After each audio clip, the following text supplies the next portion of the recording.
Magandang hapon po muli sa inyo mga kaibigan. Ngayong araw na ito ay gusto kong ipakita sa inyo yung alaga kong Ficus microcarpa.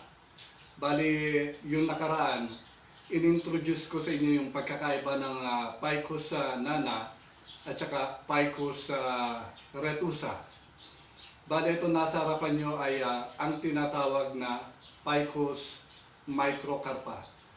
Kung natatandaan po nyo mga kaibigan, mga 4 na buwan na ang nakakaraan, ito ay na-feature ko na rin sa akin na previous vlog. Ito po yung dinidevelop ko na topiaries. Pero habang lumalaki po siya at lumalago at nagkakasanga, ay nakitaan ko siya ng potensyal na i-develop ko na lang siya na Rapa style of bonsai. At kung titingnan po nyo siya, may pagka semi forest type of bonsai.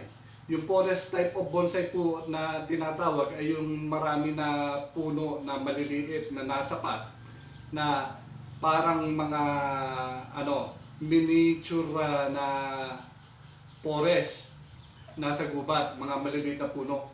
Pero ito pong case nito, dahil marami po siyang mga tangkay o sanga sa isang puno, siya po ay tinatawag na Rapa style of bonsai. At pwede po nyo yan sa mga nagsisimula pa po sa pagbobonsai, pwede po nyo yan i-search sa Google para maintindihan po nyo yung sinasabi ko.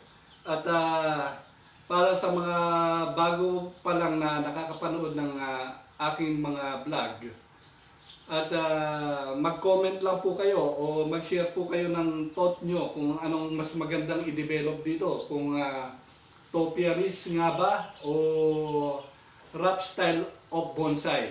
At lalo-lalo na dun sa mga nakakaintindi sa pag-aalaga ng bonsai. Malaya po kayo na mag-comment at i-share ang thought nyo kung anong maganda rito sa aking Ficus microcarpa. Wala po tayong gagawin dito sa Ficus microcarpa. I-plenex ko lang po at ipinakita sa inyo.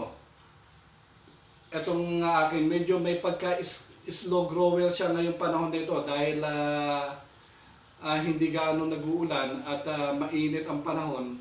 Kaya hindi siya ganun ka-progressive na lumaki. At kung mapapansin nga nyo, maliliit pa yung mga sanga niya at kukunti pa yung mga dahon. So, expected ko ito mga another 3 months at pumasok na ang tagulan, madidevelop na natin ito na maliliit na puno bawat sanga niyan. Kukurtihan natin ng maliliit na puno na habang ine-expect natin humaba yung kanyang mga sanga at kumapal ang kanyang mga dahon.